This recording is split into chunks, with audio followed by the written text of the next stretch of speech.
সংস্কার কমিশনগুলো কিছু প্রস্তাবনা দিয়েছে সরকারকে, আরও কিছু সুপারিশ পাওয়া যাবে আগামী মাসে। এরপর দলগুলোর সাথে আলোচনা শেষে সংস্কার বাস্তবায়নের পথে হাঁটবেন প্রধান উপদেষ্টা। সুইজারল্যান্ড সফরে প্রধান উপদেষ্টা বলেছেন, সংক্ষিপ্ত সংস্কার চাইলে এ বছরের শেষে ভোট, আর দীর্ঘ সংস্কার চাইলে 2026-এর জুনে ভোট। এ বক্তব্যের 48 ঘন্টা আগে উপদেষ্টা নাহিদ ইসলাম বলেছেন, বিএনপি 111-এর মতো সরকার আনার চেষ্টা করছে, আমরা কোনোভাবে সেনা সমর্থিত সরকার মানব না। আরেক উপদেষ্টা আসিফ বলেছেন, কোনো উপদেষ্টা রাজনীতি করলে সরকারি পদ ছেড়েই করবে। জাতীয় নাগরিক কমিটির সদস্য সচিব আক্তার হোসেন বলেছেন, আগামীতে যে ভোট হবে সেটি নতুন সংবিধান প্রণয়নের ভোট, সেই অর্থে সরকার গঠনের জন্য জাতীয় সংসদ নির্বাচন নয়। আবার কমিটির আহ্বায়ক নতুন করে জিয়াবাদ শব্দের নির্মূলে ঘোষণা দিয়ে বিতর্ক তৈরি করেছেন, যে জিয়াবাদ শব্দ বিএনপি কখনো ব্যবহারই করেনি। স্থানীয় সরকার নির্বাচনের পক্ষে নাগরিক কমিটি, ছোটখাটো দল, জামায়াত, কিছু লেখকও পত্রিকার কলাম লেখে আগে স্থানীয় সরকার নির্বাচনের কথা বলেছেন।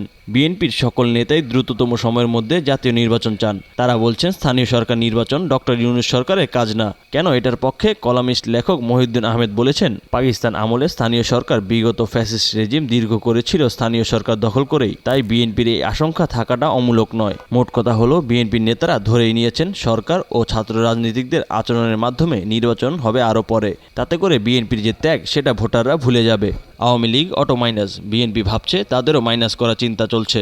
যেহেতু বিএনপি টিকে ছিল গত 17 বছর, তাই বিএনপিকে মাইনাস করা কঠিন হবে বলেই মনে করছেন বিশ্লেষকরা। আর বৃহৎ দল হিসেবে ক্ষমতায় যাবার অভিজ্ঞতা হিসেবে বিএনপি এগিয়ে। আবার নাগরিক কমিটি ও বৈষম্য বিরোধী ছাত্ররা যে দল গঠন করছে, তাতে করে আওয়ামী লীগ হটানোর পর তাদের আশা বেশি হবে। তারা স্বপ্ন দেখতেই পারে, আওয়ামী লীগকেই গুণী নেই, বিএনপি আবার কি করবে। তবে আগামী দিনে ফের যে রাজপথ উত্তপ্ত হচ্ছে সেটা সাদা চোখে অনুমেয়। তবে পর্দার আড়ালে বিএনপির সাথে যোগসাজশ করে এই সরকার গঠিত হয়েছে সেটা স্পষ্ট। আবার কথাবার্তায় মনে হয় তাদের ভোট ইস্যুতে ঐক্যের সময়সীমা ক্রস করছে বলেই বিএনপি ভোটের কথা বলছে। তবে এটা ভাবার অবকাশ আছে, বর্তমান সরকার, ছাত্ররা ও বিএনপি যে পাতানো কথাবার্তা বলছে এটা স্পষ্ট। কারণ ভোটের ইস্যুতে বিএনপি রাজপথে বড় কোনো কর্মসূচি নেই, কথা হচ্ছে গৃহ আলোচনায়।